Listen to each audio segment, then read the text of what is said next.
चंद्रपूर जिल्ह्यातील राजुरा विधानसभा क्षेत्रातील मतचोरीचा मुद्दा काँग्रेसने पुन्हा आणला पुढे। विधानसभा निवडणुकीआधी 6,000हून अधिक बोगस मतदारांची नावे काँग्रेसच्या तक्रारीनंतर प्रशासनाने वगळली। अजूनही या क्षेत्रात हजारो बोगस मतदार असल्याची काँग्रेसची शंका। चंद्रपूर जिल्ह्यातील राजुरा विधानसभा क्षेत्रातील मतचोरीचा मुद्दा काँग्रेसने पुन्हा चर्चेत आणला आहे। विधानसभा निवडणुकीआधी 6,000हून अधिक बोगस मतदारांची नावे काँग्रेसच्या तक्रारीनंतर प्रशासनाने वगळली होती। अजूनही या क्षेत्रात हजारो बोगस मतदार असल्याची शंका काँग्रेसने व्यक्त केली। बोगस मतदार कुणी नोंदविले ते मात्र अद्याप मोकाट असल्याचा आरोप काँग्रेसने केलाय। या क्षेत्रातील मतदानाच्या दिवशी सापडलेल्या 61 लाख रुपयांच्या रकमेचा FIR देखील प्रलंबित असल्याचा संताप व्यक्त केलाय।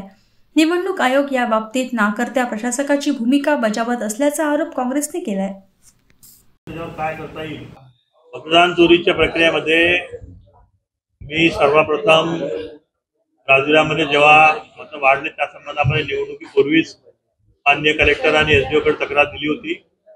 माझ्या तक्रारीनुसार त्यांनी 6,853 मतं कमी पण केले। ते मतं कमी कोणते झाले आणि त्यानंतर सुद्धा 11,000-12,000 मतं होते। त्या निवडणुकीच्या धाकधुकीमध्ये आमचं काही लक्ष गेलं नाही।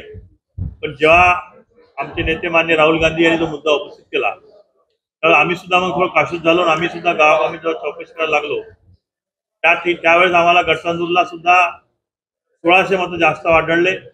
राजुऱ्याला सुद्धा आम्हाला आणखी 1200-1500 मतं जास्त आढळले। तर याची आम्ही डिटेल छानबीन करून राहिलेलो आहोत। परंतु जे मतं 6,853 ते मतं बोगस असून जेव्हा डिलीट केले पण ज्या माणसाने हे मतं एनरोल केले त्याच्यावर अजूनही निवडणूक आयोगाने कुठली कारवाई नाही केली। फक्त FIR नोंदवला पण कोण आहे काय ते शोध न घेता कारवाई नाही केली। त्याच्यासाठी आम्ही जिल्हाधिकाऱ्याला आणि निवडणूक आयोगाला वारंवार पत्रावर करत आहोत पण अजूनपर्यंत कुठली कारवाई झाली नाही। 61 लाखाची जी कॅश सापडली त्या संबंधातही सगळं अधांतरीचं अजून 61 लाखाची जी कॅश सापडली त्या संबंधामध्ये आमच्या गडचंदूरमध्ये आमचे जे कार्यकर्ते होते त्यांनी ती कॅश रंगेहात पकडली, पोलिसला कळवलं। पोलीस कुठली कारवाई करायला तयार नसल्यामुळे आम्ही मेलवर निवडणूक आयोगाचे जे प्रतिनिधी होते त्यांना पण कळवलं। निवडणूक आयोगाचे प्रतिनिधी आले, त्यांनी पैसे गोळा केले, जमा केले, त्याच्यामध्ये FIR नोंदवला।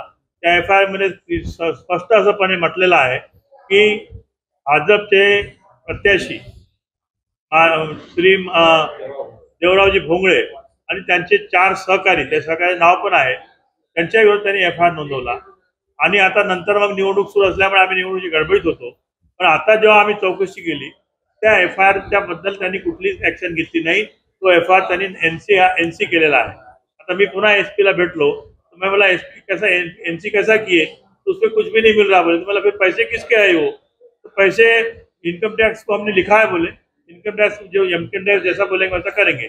आम्ही त्याच्यामध्ये पुन्हा कोर्टामध्ये जाऊन आम्ही कारवाई करण्याचा विचार करतो।